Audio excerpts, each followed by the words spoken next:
vamos a orar así como cerremos los ojos e inclinemos el rostro. Padre nuestro que estás en el cielo, santificado sea tu nombre. En esta noche te doy gracias porque permites que estemos aquí con vida. Padre, aquí está tu pueblo, el pueblo que levantaste para predicar el último mensaje de misericordia al mundo.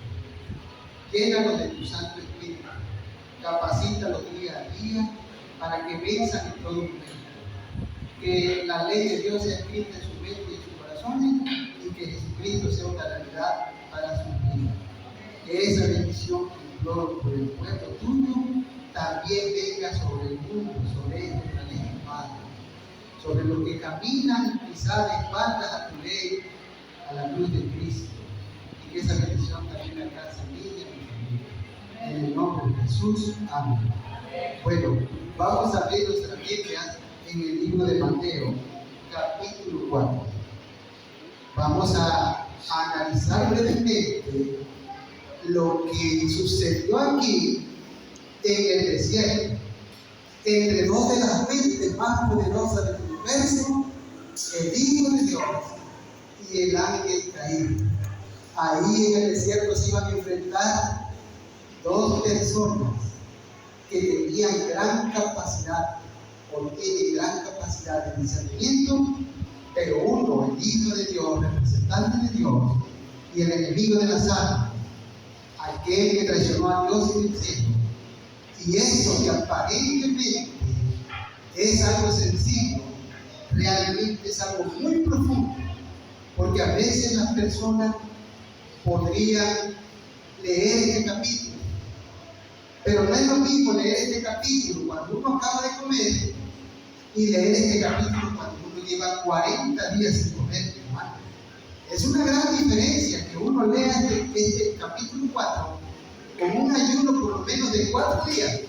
Nosotros tendríamos una idea de lo que Cristo estaba pasando, porque no es lo mismo cuando uno acaba de comer y lee este capítulo a leerlo cuando no has comido por 4 días. Es muy diferente. Lo que Cristo estaba pasando era algo muy, pero muy profundo. Entonces nosotros vamos a ver hoy cómo la palabra de Dios es un manantial que fluye, que nos enseña siempre verdad de Dios. Entonces vamos a ir leyendo, por favor, versículo a versículo, y vamos a hacer un estudio breve. Dice capítulo 4 de Mateo, versículo 1 en adelante. Luego el Espíritu llevó a Jesús al desierto para que el diablo lo sometiera a tentación. Después de ayunar 40 días y 40 noches, tuvo hambre. El tentador se le acercó y le propuso: si eres el Hijo de Dios, ordena estas piedras que se conviertan en pan. Jesús le respondió: escrito está, no solo de pan vive el hombre, sino de toda palabra que sale de la boca de Dios. Entonces, hermanos, vamos a ver una ilustración que yo he preparado para este momento tan crítico, no solo del Hijo de Dios, sino de la iglesia. Porque la iglesia pasaría por este momento que Jesús pasó. La iglesia tendría su desierto de la tentación. Por eso nosotros, al ver el ejemplo de Cristo, tenemos que tomar el ejemplo que él dejó, porque a nosotros nos va a llegar nuestro día de tentación.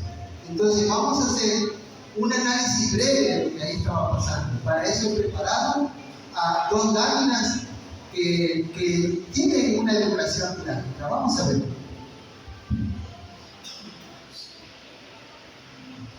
El tentador se le acercó a Cristo y le dijo: si eres el Hijo de Dios, di que estas piedras se conviertan en pan. El tentador le estaba diciendo que el mundo sea salvo sin tomar en cuenta la ley. Quería darle todo el crédito a Jesús. Pero ¿cuál fue la respuesta de Jesús? ¿Qué fue lo que dijo él? No solo de pan vive el hombre, mas de toda palabra que sale de la boca de Dios. El tentador le dijo: di que estas piedras se conviertan en pan. que sean salvos por gracia, pero que no tomen en cuenta la ley. Y Cristo le dijo: no solo de pan vive el hombre, mas de toda palabra que sale de la boca de Dios. ¿Y cuáles son esas palabras que salen de la boca de Dios?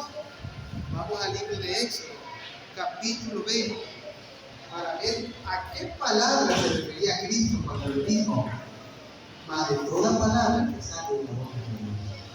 Éxodo capítulo 20 comienza diciendo, alguien que lo tenga, que lo lea, por favor. ¿Cómo comienza diciendo Éxodo capítulo 20? Entonces Dios habló estas palabras. Hasta ahí, gracias, Media. Como dice ahí, hermano, entonces Dios habló estas palabras. ¿A qué palabras se refería Cristo cuando el tentador le propuso que esas piedras se convirtieran en pan? A estas palabras. Porque ahí dice, y habló Dios estas palabras. Todo lo que Dios habla es ley. En el Edén Dios le dijo a Adán y Eva: de todo árbol del huerto podrás comer, mas del árbol del conocimiento de la ciencia del bien y del mal no comerás, porque el día que de él comieres ciertamente morirás. Esa era la ley para ellos.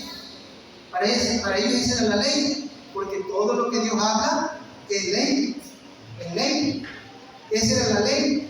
Adán no le podía decir: no codiciará la mujer del prójimo, porque no había otra así.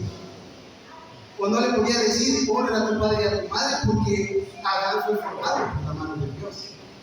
A Eva había un mandamiento que ahí no se le podía aplicar, pero al decirle Dios: de todo árbol del huerto podrás comer, mas del árbol del conocimiento de la ciencia del bien y del mal no comerás, porque el día que de él comieres ciertamente morirás. Esa era la ley, y ellos tenían que atenerse a eso. Si ellos transgredían esa ley, ellos habían pecado, ¿sí o no? Y al pecar, entonces la Escritura dice que el alma que pecare, esa morirá. Y ya Dios les había dicho: de todo árbol del huerto podrás comer, mas del árbol del conocimiento de la ciencia del bien y del mal no comerás, porque el día que de él comieres, ciertamente morirás. Ellos no sabían que era muerto, no sabían que era. Cuando el enemigo de las almas estaba frente al trono de Dios, él, antes de que cayera, estaba en su estatus de santidad. Todavía no había caído, estaba en su estatus de santidad. Ni siquiera imaginaba él su futuro, ¿no? Ni los ángeles sabían lo que pasaría en el futuro. Pero les pregunto yo a ustedes, hermano, ¿sabía Dios lo que venía más adelante? ¿Lo sabía? ¿Sabía Cristo lo que venía? ¿El Espíritu Santo lo sabía? El ángel estaba parado inmaculado en la presencia de Dios. Dice la Biblia que con 2 alas cubría su rostro, con 2 alas volaba y con 2 alas cubría sus pies. El Padre, el Hijo y el Espíritu Santo, al posar sus ojos sobre ese ángel, ellos ya sabían que los iba a traicionar. Ellos ya sabían que a pesar de que se le hablara, que se hiciera todo lo que se hiciera, el ángel no iba a aceptar nada. Y Dios vio que él los iba a traicionar. Por lo tanto, Dios dijo a su Hijo: hagamos al hombre a nuestra imagen y a nuestra semejanza, porque éste nos va a traicionar y vamos a crear a alguien que lo sustituya. Porque este ángel no había pecado todavía, pero ese ángel iba a caer en pecado. Y más adelante ese ángel iba a decir: subiré a lo alto. O sea, codició la gloria de Dios, quería sentarse al lado de Dios, codició el lugar de Cristo.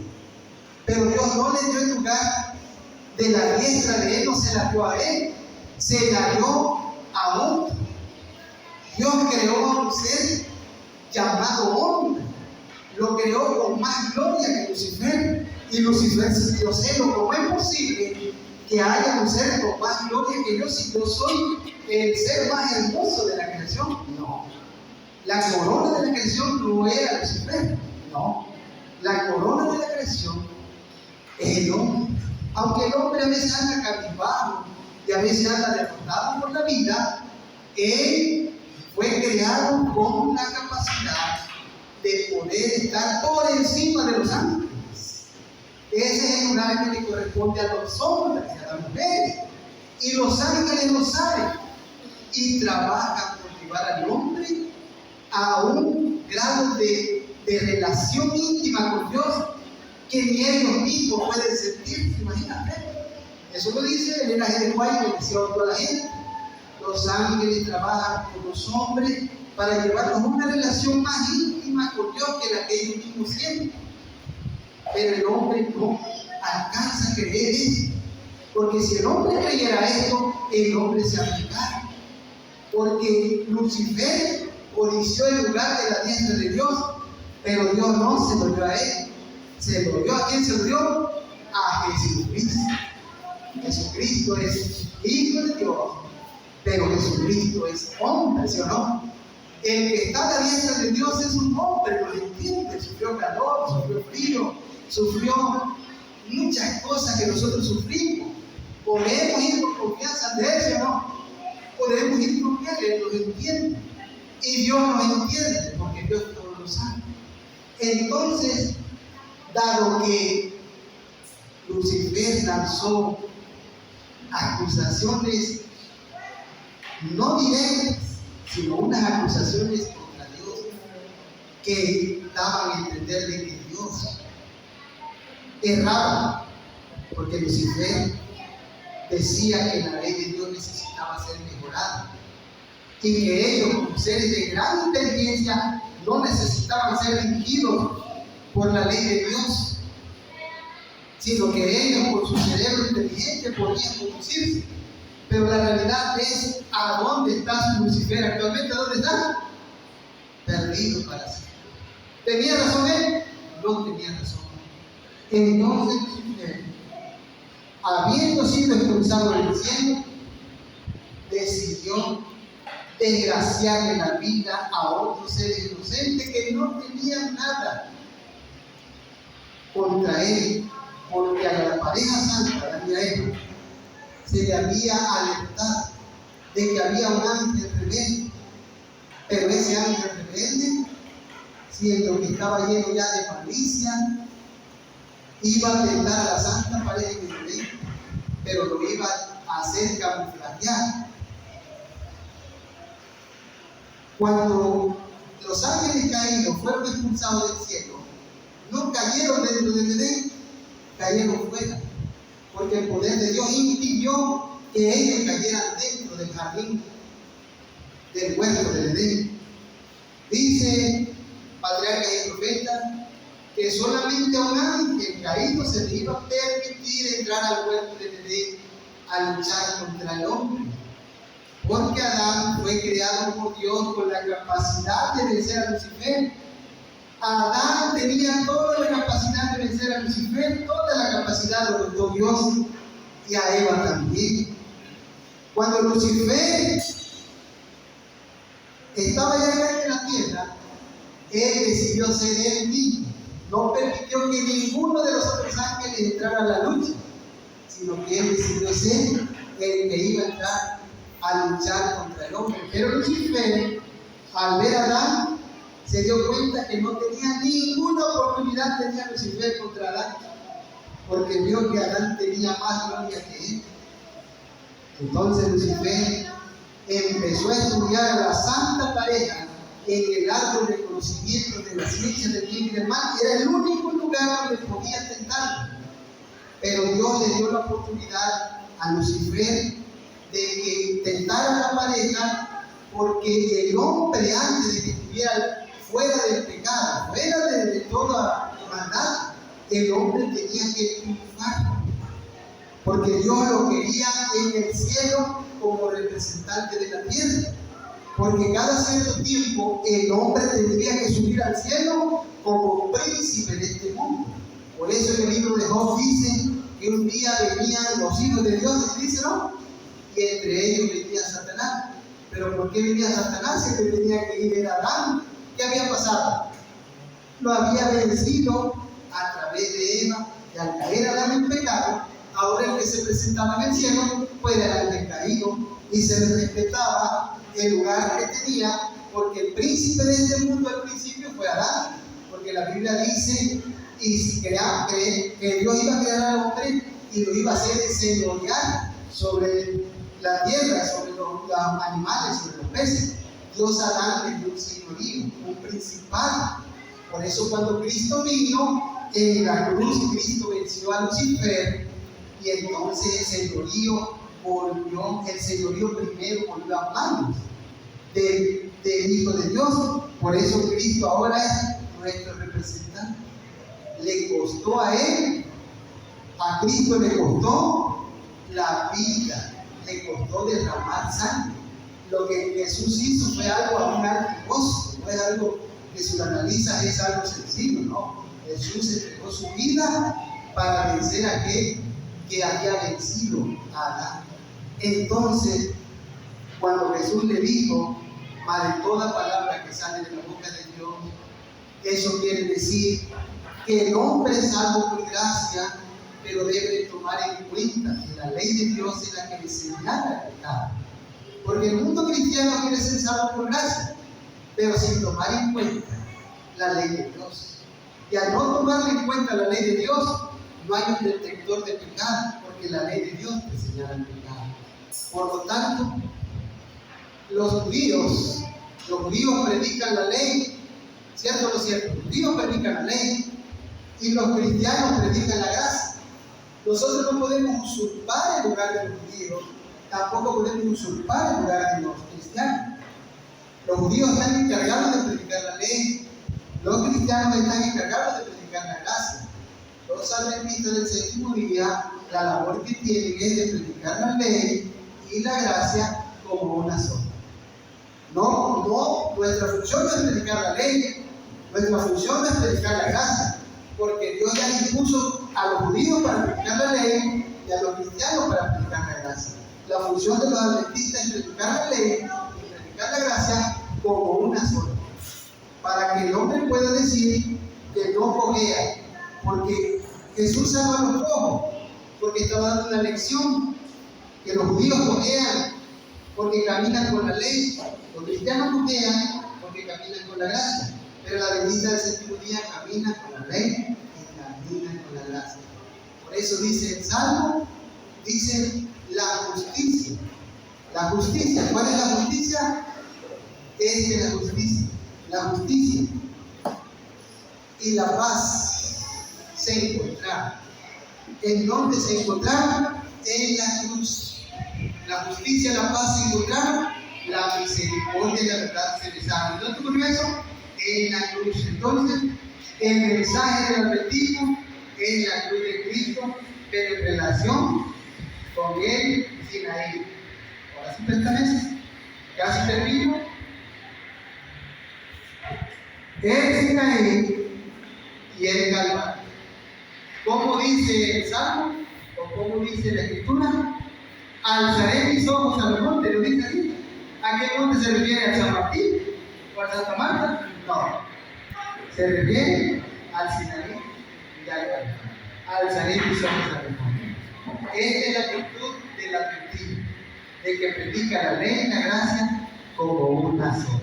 Hermanos, que Dios les bendiga abundantemente. Deseo de oración.